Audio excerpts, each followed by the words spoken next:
તો બીજી તરફ વાત કરીએ આપણે અમરેલીની, તો રાજ્યમાં સારા વરસાદથી તળાવો અને જળાશયો છલકાઈ રહ્યા છે। ત્યારે અમરેલી જિલ્લાના દેવભૂમિ દેવળિયા ગામે નવા નીરના વધામણાનો અનોખો કાર્યક્રમ યોજાયો।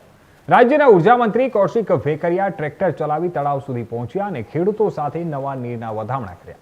અમરેલી જિલ્લાના દેવભૂમિ દેવળિયા ગામે સારા વરસાદ બાદ નવા નીરના વધામણાનો ઉત્સવ ઉજવવામાં આવી રહ્યો છે અને આ પ્રસંગે રાજ્યના ઉર્જા મંત્રી કૌશિકભાઈ વેકરિયાનો અનોખો અંદાજ જોવા મળ્યો હતો।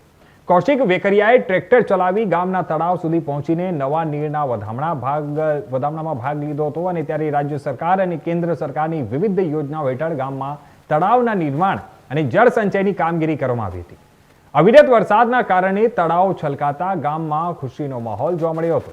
સરકારની ગામનું પાણી ગામમાં રાખવાની અને ખેડૂતોને સિંચાઈ માટે પૂરતું પાણી ઉપલબ્ધ કરાવવાની યોજના હવે સાકાર બનતી જોવા મળી રહી છે। આ પ્રસંગે મોટી સંખ્યામાં ખેડૂતો ઉપસ્થિત રહ્યા હતા અને ઉર્જા મંત્રી કૌશિક વેકરિયાએ ખેડૂતો સાથે નવા નીરના વધામણા કરીને જળ સંચયના મહત્વ અંગે સંદેશ આપ્યો હતો। ઉપરાંત દેવભૂમિ દેવળિયા ખાતે આવેલા મહાદેવ મંદિરના પ્રવાસન વિકાસ માટે મુખ્યમંત્રી ભૂપેન્દ્ર પટેલ દ્વારા ₹3.21 કરોડ ગ્રાન્ટ મંજૂર કરવામાં આવી હોવાનું પણ આ પ્રસંગે જણાવવામાં આવ્યું હતું।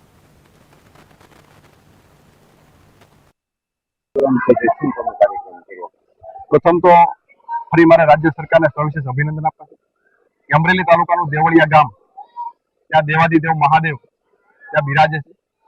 દેવભૂમિ દેવળિયાની અંદર રાજ્ય સરકાર દ્વારા કાલે જ એક મંજૂરી આપવામાં આવી છે। એક પ્રવાસન સ્થળે દેવભૂમિ દેવળિયાની ગામની પસંદગી કરવામાં આવી છે। દેવભૂમિ દેવળિયા માટે એક સારું મંદિર થઈ શકે, એક પ્રવાસન માટે ફરવાનું સ્થળ થઈ શકે, એ માટે ₹3.21 કરોડ રકમ એ રાજ્ય સરકાર દ્વારા કાલે મંજૂરી આપવામાં આવી છે। એ અનુસંધાને અત્યારે મહાઆરતીનો પણ કાર્યક્રમ હતો।